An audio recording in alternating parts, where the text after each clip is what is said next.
this time we're with Sheldon from Crypto Banter. Yes, How you doing, my friend? I'm good. How are you, brother? Yeah, very good. It's actually our first time we met. We only met the other day. And, and honestly, incredible guy, truly. Exactly what you expect like from the video. So I'm truly grateful to meet this guy. Appreciate it. So You guys too.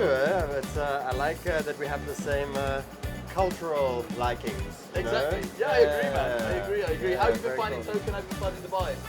I actually am very surprised how busy Token is. I thought that retail or the markets have been quite choppy, that a lot of people wouldn't be here, but it's incredible that when this market goes through the hard phases, how people are building. We come here and it's like, it inspires me. It's like, I know it's hard out there, but when you come here, it's like, don't lose focus. People are building. Like, you have two choices in life. You either sulk and cry that you lost money, or you work harder, right? And when you come here, it's just like, it just shows you people are working hard, and it's your choice, right? I think the sold out event, 50,000 people here, and we have everybody who is still here, hasn't left, and it just shows, like, you know, the mindset of people where things may be hard, but as long as you're still here, you can build, you can get to the next level, and then when the ball does come back, which I think we probably will, we'll get onto that, we'll be ready to roll again, right? Yeah, a big lesson I learned is work hard on the red days and enjoy the green days, you know, but when things are green, you kind of don't make changes. You enjoy and you're happy, you're making money, right? But the red days is where you can make fundamental changes to your life, your lifestyle, the way you trade. There's certain things that you can upgrade. So when the money comes again, you can kind of be a little bit better than what you were previously. It's all about evolving. Yeah, I agree. I completely agree. In terms of red and green days to the market, how have you found it over the last 3-4 months? I was quite surprised how the market just turns so brutally. So aggressively. We all kind of had this idea and kind of went completely against, and it made me really rethink again the way I do things and the way I handle investments and these types of things. You know, I used to love altcoins, I used to love these things, but Bitcoin is king. So it made me realize that Bitcoin. Use altcoins, trade sweet, but like accumulate Bitcoin. Because when everything went down, Bitcoin went down 20% maybe? 20%, nothing. You didn't even a haircut. We're back at 94 now anyway. Yeah, so it's basically nearly raised the dump already. So it just showed me again what was the true powerhouse. Don't lose focus of that.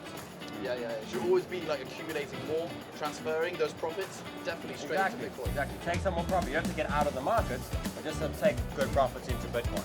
You know? What's some of your, and again, predictions are always funny because again we are just predicting the unknown. Yeah. But you know what's some of your, like, you know, maybe the next month's time frame in terms of what you think to maybe to the 6 months to the end of the year? Like, what are you thinking in terms of what you see in the charts and how you're been? It's quite interesting because we have May coming up. It's quite interesting to see with the holidays and all these type of things. If we are going to have a slow market, usually we don't have much volume at those points. But what I'm currently seeing is I do think there's a 140 push from Bitcoin coming soon, and I don't think there's going to be many pullbacks. I think we've had 3 months of chop, and the best way to destroy the market now is to go up in a straight line. Because everyone's kind of waiting for a pullback now, and if it doesn't pull back, it kind of gets people to FOMO in. And that's ultimately what the market wants, right? It wants a lot of late buyers, and it wants to flush out a lot of people when the markets come down. So I think next 3 to 6 months we're at 150, and I still think there's a 180, 200 possibility this year, definitely. I'm trading like it is, right? If you don't believe, you're never gonna actually achieve it when it happens. So in my head, we're going to 200K this year, and I'm gonna make sure I'm ready if we do go there. If we don't, I have a backup plan. I have use a little bit less, more accounts, these type of things. But in my head, we're going to 200K this year. So you have you're thinking about it from both aspects. You're thinking about the risk management side, the plan B, and then also the bull case, right? You just want to be prepared for that. You don't want to be left outside, right? Exactly. Some quick fire questions for you while you're here. Sweet. HODL or trade, and why? Trading for me is a big way to get to the HODL portfolio that you want, right? So trading is a cool way to have a couple of trades running to build the long term, to help you get there quicker. I was the person that started crypto that didn't have income every month, so I kind of had one set amount. So I needed the backup of trading to help me buy more long term. I didn't have money to put in every month. So trading is a powerful tool to use to build the long term and to you, but trading needs a purpose. It needs a reason to take profits. Otherwise, you never take profits, just hold it. Yeah. And HODLing is the same thing. HODLing is amazing when you're HODLing the token that you really want. The only thing I really HODL is Bitcoin. Right? The altcoins I HODL to make more Bitcoin, but I don't hold them for that long. I trade altcoins on a longer term time frame. but Bitcoin HODL for the next 20, 30, 40 years. Yeah. So trading is have purpose, take profits, where HODL it's like you are the best asset that you want. So anything that's not Bitcoin, I basically trade, and then Bitcoin's what I take profits into.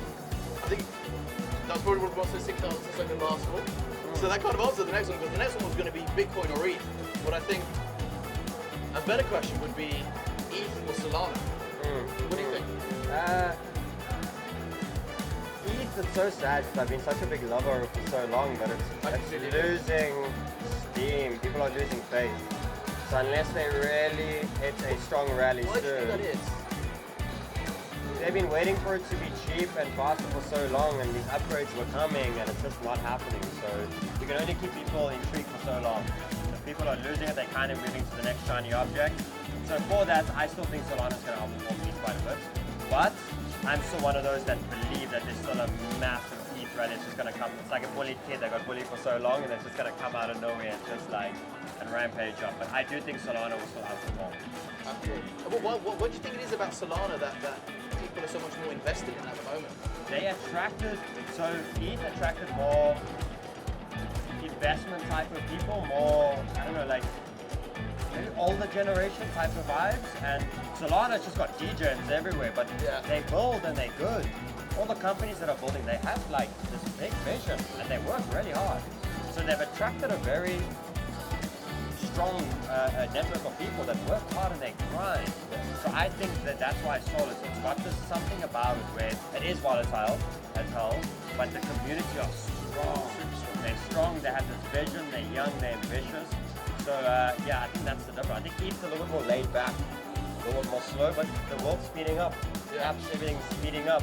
You're not speeding up as a train, and your content's not speeding up to the people that are working in your train. I think that's what's happening. The user experience, I think, has been the number one aspect of Solana, just my take. It's just changed how people onboard onto crypto, and like the speed at which they want to send assets around on chain, and then you have assets like pump.fun, right? Just completely changed how people do meme coins and do anything like that. It's just incredible. It's like the TikTokification of crypto in some sense, right? And if you look at ETH, what have they created in the last 2 years, right? There was the NFT bull market. When that came, I was very ambitious. I've never been more bullish. I was like, no, but since then, There hasn't been much growth. not much. I agree, mate. They're not innovating enough. I agree. Meme coins or utility coins? I'm personally one that doesn't trade much memes. I invested into a few little ones, but memes are very good short-term trading, like when you take 2% of your portfolio you go wild, right? Yeah. But obviously utility for me is, I'm at that place now where I learned to trade to skill, so I don't need a more volatile coin to make money. I know how to leverage trade. I know how to. What's the difference between trading a meme coin that's going to pump 100% or me 100xing ETH? We're going to make the same amount of money, right? I just got to get a very good entry, and I got to have skill to not get liquidated 100x. But we're going to make the same money. So I decided to rather trade utility tokens, your Solanas, your ETHs, and get good at them. Because if a new coin's coming out, I like to use the racing analogy. So I want to get a lap time, a fast lap time. I want to race the same car every week. You can't make me jump cars and expect to do fast lap times every week. So get to know your car, get to know the lever. And by doing that, you become a better trader because you know the car that you're sitting in. So utility for me, I trade Cardano, I trade Sol. And if I need to make more money, I just learn more ways and tools to use to make more money. But I don't have to jump to meme coins. I understand. And I think meme coins specifically have had such a, especially with the creation of Pump.Fun, right? I think when everybody was able to create them, it kind of maybe diminished the value that they had. Whereas before there was like maybe key teams, you had a Doge or a Shib or a Pepe or some of these, the chill guy, some of these coins that had maybe a community and a vibe. But then it just became a situation where everybody's releasing a meme coin and they weren't pumping enough. So in some sense it just makes sense to just continue leverage trading. You'd rather just sit there, you can manage your risk a bit better, etc. Speaking about sexes, the decentralized exchanges in particular, hardware wallets or keeping it on a sex? I'll always be honest with that. Moving money is on the exchanges, right? Money in and out, these type of trading, anything that I'm trading, around 30% of my capital runs on centralized exchanges and 70% run in wallets. That's especially the Bitcoin and all these types of things as well. money moving out and money that I'm trading and all these type of things. I call them businesses, exchanges, and then hardware wallets definitely for the long term. Yeah, I completely agree. I think you should always have some sort of a bag to be able to trade certain situations. You know, I think especially now in the Trump era, there's always something to trade, right? The news has become very heavy. Hopefully we'll move away from that, but not being able to trade these unique opportunities where something can be said immediately, you're missing out, I think. But again, you know, things have happened in the past. 2022 was a prime example. I think it always makes sense to keep the large majority of what you have on a ledger somewhere. That's your long term. Something that you're not caring about stop losses and these type of things. Have that there, and then have your businesses and where you want to make money on exchanges, right? Like it makes sense. There's times where I'm 70% on exchanges and 30% in wallets, and I kind of just move it and go. Yeah. It's always just, I think in general, just be a little bit diversified. I think that's the main thing. Yeah. And I think the last one, spot trading or futures trading. And I think I know this one. Yeah. For me, futures was way more powerful than spot, because spot I would put all my trading money in, and then let's say you get trapped in a sort of bad trade, and you kind of lose quite a bit. And then you've got to build your way back up. So if you lose 50% of your capital, you're now going to get 100% trade just to get your money back to where it was, right? Where futures was powerful for me because I could have 5% of the money left, and I could use my skill to build up leverage, and I could have the same amount of buying power than what I had up there. Yeah. So for example, if I had 100,000 on spot that I bought, and that's sitting down at $30,000 now, I can go take $10,000 now, build up a leverage position that's worth $100,000. So therefore, when prices go back to break even, my spot bags have recovered, but I'm also up $100,000. So instead of like, why sit on a ship that is sinking when you can jump on a run like there's rockets flying next to you? So futures gave me an opportunity when I never had a lot of money to still get size at the bottom. And the way I do the futures is, if I want to trade $1,000, I trade $100 at a time, and I give myself 10 lives. So I don't trade them all at once, I just have a backup. And if something goes wrong with this one, then I load the next one. And I trade with less, and I learned the skill of building leverage up as the trade starts to play out. Yeah. But I love it because I can be 99% in the market, and the market can be coming down hard. That for 1%, I can build to the same size of my 99% just because I have a skill. And that showed me that through the hardest times, you have the skill to buy the damn dip and you can buy size.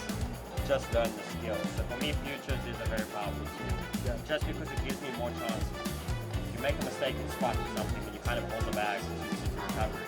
Yeah. And I think one of the places where I think everybody can actually go and learn how to trade some of the futures, especially with lower capital, is you know, Sheldon's Sniper School. So I highly recommend everybody watching go to his school. It's absolutely immaculate. Really good experience, really good trading on there. So I highly recommend that. Definitely deserves a shout out. Thank you. You guys are super well trading on there. I think the goal that we're trying to do here together, right, is to get people to last longer. Of course. And by doing that, use less money. And if you're worried about, I don't have enough to buy here, then learn the skill of leverage. Like, you use way less money, and you can build your account sizes up. And if something goes wrong there, you have backup accounts. Like, stop putting all of your money into trade. Everybody wants that one big bet, you know, like they was black or red, and if it gets on black, then you bet red. If I have $1,000 and I build a 50x position, I have $50,000 in size. Yeah. Like, why must I go put 50,000 of my own money in? Yeah, crazy. Right? Learn the skill, trade less, and set yourself up for a long journey. People have this lotto mentality, get rich overnight. How about you change that to get rich in 12 months? Just check, because 12 months is not a long time to get rich, especially to learn the skill too. It gives you a little bit more time to time your trades, a little bit more patience. You don't have to worry that this coin's going to go to the moon today. You wait for it to pull back into good zones. Just give yourself that little bit of pressure and learn the skills of the creation of money. I always speak about why I like leverage trading so much. If you go to a bank to take a loan now, you're going to wait 2 weeks, right? Yeah. The fact that I can get 50 times my money in 10 seconds at any point in my life is incredible. It comes with a risk, yes, but if you learn the skill, there's no way in the world that you can just create money 50 times more wealth than what you have right now to buy an investment. It's a very, very, very powerful tool. Super, it's one of the most sophisticated tools out there, and it just helps everybody, especially people with lower income backgrounds, to be able to actually have access to the market, have access to the assets they wouldn't traditionally have, and take on positions, like you said, with size that they normally wouldn't have, and then they can make the profits that they normally wouldn't even think about, right? I know a lady, she had $100 to her name, so she traded $8 at a time. and she blew her first 3 accounts, and the fourth one she went to $3,800. So from $8, she built the leverage up, and it took her around 6 weeks or so, and she's sitting at $3,800. Today, she now lives on crypto, but it just shows you that she had $100, but she broke it into $8 at a time, and $8 took her all the way to where she is today. Like $100 in a matter dream, what you right? start, right? $100 in a dream, right? It's incredible. Crazy. It's incredible.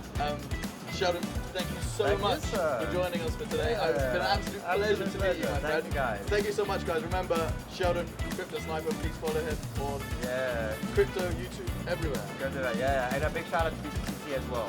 The guys are incredible, meeting the teams here, the visions align. And guys, I want to say one thing, remove the noise. You're in the best industry in the world.